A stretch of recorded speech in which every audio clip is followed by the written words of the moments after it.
I had an exhilarating time with the $20,000 you mentioned, which apparently I'd saved up recently after returning from a week-long trip overseas. My mother-in-law, Isabella, called me, sounding triumphant about the money.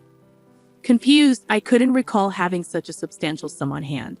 As a freelancer, I do have some savings for emergencies, but nothing close to $20,000.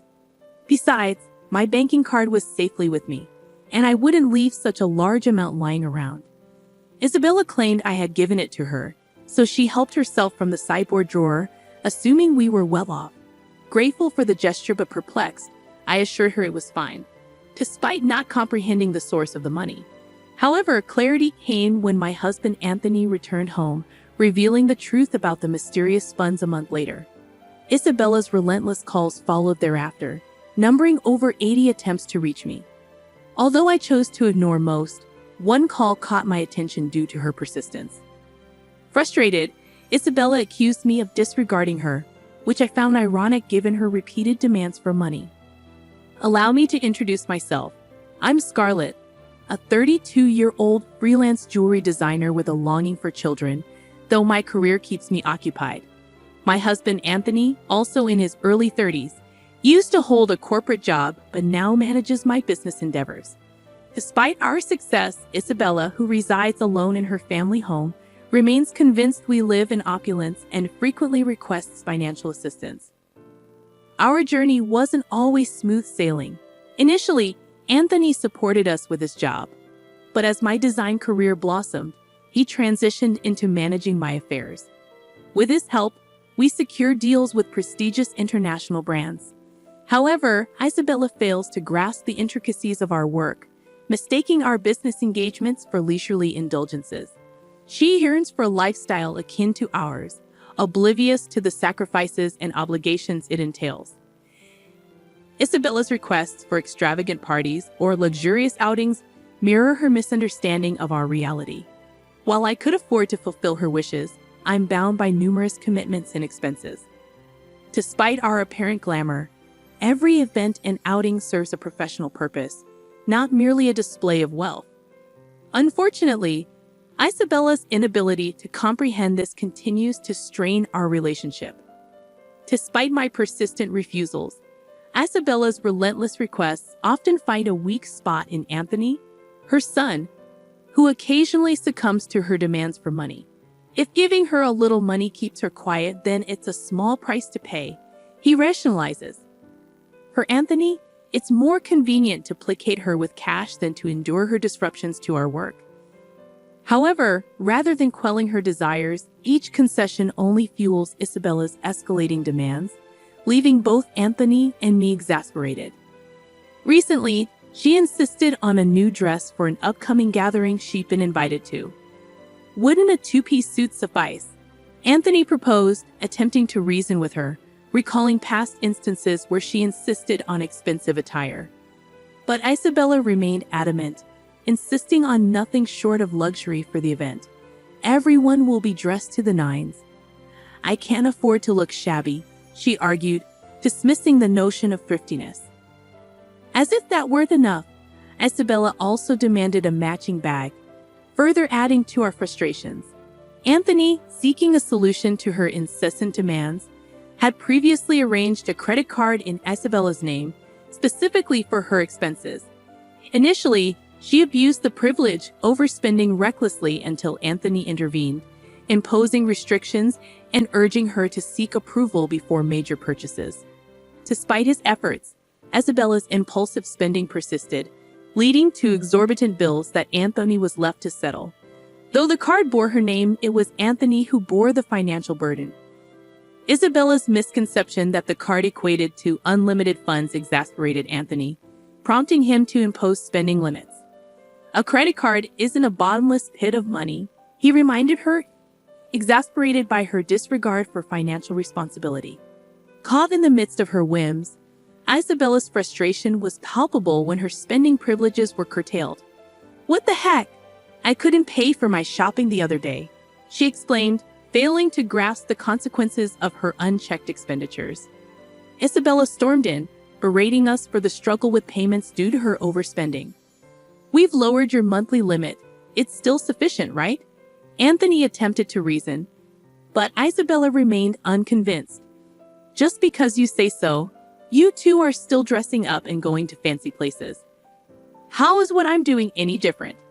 She retorted bitterly, failing to discern the disparity between our professional engagements and her extravagant desires. Despite imposing restrictions on her credit card, Isabella's discontent persisted, occasionally venting her grievances to Anthony during her visits. Yet, for a while, life carried on without significant hitches. As the year drew to a close, a promising opportunity emerged in my career, a proposal to expand business dealings overseas. Excited by the prospect, I saw it as a chance to elevate my status as a designer. However, amid the anticipation of this new venture, concerns arose about Isabella's reaction. Given her past behavior, the possibility of her wanting to accompany us seemed plausible. We broached the subject delicately with her, but Isabella remained skeptical, accusing us of planning to live lavishly abroad without her. Exhausted by the circular argument, we conceded that she couldn't join us permanently. Instead, we offered to fund a week-long trip for her, hoping to appease her desire for luxury. Isabella accepted with mixed emotions, but the tranquility was short-lived. Days later, as Anthony busied himself with arrangements for our overseas move, Isabella returned, requesting funds for shopping during her trip. "What about the card Anthony gave you?" I reminded her, weary of the ongoing cycle of demands. I inquired, aware of the existence of a card she was meant to use. "That's the thing," Isabella confessed. "Anthony finally took it away from me the other day. It appeared she had been reprimanded for overspending and had the card confiscated. I speculated that Anthony might have been concerned about potential misuse, particularly with fluctuating currency rates overseas. However, I didn't have that kind of money readily available either. I can't give you money without Anthony's approval. Can you ask him?" I suggested. Isabella dismissed the idea, insisting it was futile. "That's why I'm asking you," she retorted, raising her voice as she left, leaving me perplexed. As New Year's approached, Isabella embarked on a 7-day trip abroad. Assuming Anthony had somehow managed the finances, I awaited her return. However, upon her arrival, Isabella revealed an astonishing revelation. On the day of her return, my mobile phone rang. "I'm back. It was so much fun," Isabella exclaimed enthusiastically, recounting her adventures without prompting. "And I may have gone overboard with souvenirs. Couldn't fit them in my suitcase, so I had them shipped from there. Can't wait for them to arrive," she exclaimed. Perplexed, I responded, feeling a sense of annoyance creeping in. "Thanks to the money you saved up, I had a blast," she continued, referring to the mysterious funds. Confused, I reiterated, "Saved up money? What are you talking about?" I had no recollection of such funds. While I did have savings for business emergencies in my bank account, Isabella couldn't have withdrawn cash from it. Isabella persisted, claiming she found the money in the sideboard drawer of our house. $20,000, she clarified, leaving me baffled at the notion of such a large sum stored at home, especially without my knowledge. I addressed Isabella sternly. "I'm not sure what money you're talking about, but if you took it from our house without permission, that's theft, even if you're family. Do you understand?" Her response was unsettlingly nonchalant. "That's why I'm telling you now that I used it," she replied, unabashedly, justifying her actions with a post-factum report. Frowning, I emphasized the severity of the situation. "I have no idea about this money, but if you took it and used it without saying anything, it's a crime. And if it was something Anthony had set aside for an important deal, it's even more serious." Recalling the absence of any disruptions in our business dealings or payments during Isabella's trip, I couldn't fathom the motive behind her actions. Isabella's entitled reasoning only exacerbated the situation. "You two live so extravagantly, so why can't I have a little of that? Think of it as doing a favor for your parent. It's not a big deal, right?" she asserted, oblivious to the gravity of her actions. I sighed, deeply troubled by her lack of remorse. "I'll ask Anthony about the money when he gets back," I replied, still perplexed by the whole ordeal. Isabella's response only reinforced her detachment from reality. Anthony will understand. After all, I'm his only mother, and $20,000 isn't much to him, she remarked dismissively before ending the call, leaving me dumbfounded. Later that night, Anthony returned home with a troubled expression. He revealed that he had withdrawn the money from his bank account 10 days prior, intending to use it for an urgent payment. Shocked, I realized the money I had found in the drawer was the same sum Isabella had mentioned. "It can't be that you," Anthony began, his suspicions evident. But before he could finish, my heart sank as I recalled Isabella's call earlier that day. "No, today Isabella called, saying thanks for the $20,000. Had a blast," I confessed, dreading the repercussions of her actions. I struggled to comprehend what my mother-in-law had done. So it was Anthony's money after all, but what was such a large amount meant for? "Hey, if it wasn't for a business payment, we've been doing bank transfers for a long time, right? Why cash all of a sudden?" I questioned, still puzzled by the situation. Realizing it was Anthony's money but still lacking clarity, I turned to him for answers. "So, Mom took it without saying. Then it's her fault," I suggested, seeking confirmation. Anthony began to explain the circumstances behind the large sum left at home. After limiting Isabella's credit card amount due to her secretive borrowing, which included consumer finance and credit cards she had opened behind our backs, Anthony decided to repay her debts discreetly. Although if I gave her cash, she'd spend it herself, so I planned to pay the institutions directly, Anthony elaborated. Concerned about maintaining trust with our business partners and for bookkeeping purposes, he opted for cash payments to avoid leaving a trail in our bank accounts. Supporting Isabella's overseas trip was akin to a parting gift, as we wouldn't be able to provide for her as before after relocating abroad. Understanding the situation, I realized the purpose behind the large sum of money. But what would become of Isabella now? Debt collection notices and payment demands will probably start coming soon, but since she spent it herself, there's nothing we can do, Anthony stated matter-of-factly. As we prepared for the move, Isabella's incessant calls to my mobile phone persisted. Despite Anthony's advice to ignore her, the frequency of the calls made it impossible to disregard. When I counted, there were as many as 80 missed calls from Isabella, almost every day. It was enough to raise concern. Just as I pondered over it, my phone rang again. Hesitant, I missed the call, but it didn't take long for it to ring once more, prompting me to answer. "Why aren't you answering my calls? I've called so many times." Isabella's voice quivered, sounding almost on the brink of tears. "I'm sorry, I've been busy with moving preparations." "What's wrong?" I attempted to soothe her, urging her to share her troubles. "It's not just what's wrong. They're asking for money, payments almost every day. It's too much," Isabella lamented.